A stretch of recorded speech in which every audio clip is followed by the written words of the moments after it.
I'm Johnny from Johnny's Vintage Motorcycle, and we recently discovered a small stash of stuff that we had, and we have these center stand stoppers that Kirker used to make a long time ago.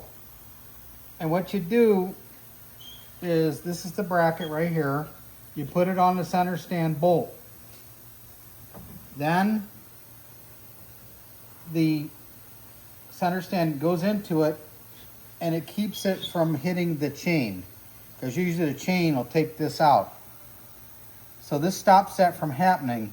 Now you can, depending on how high you want it, you can also take this out a little bit. You can grind that out to your specified height.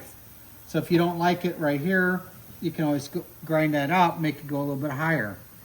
We're selling these on our webpage. They're recently powder coated, they're nice. And these are like $25 a piece. Now, I know it works on the Z1 because we have a Z1 here, or KZ900 chassis. So I know it works on 73, 75, 76, 77 KZ900.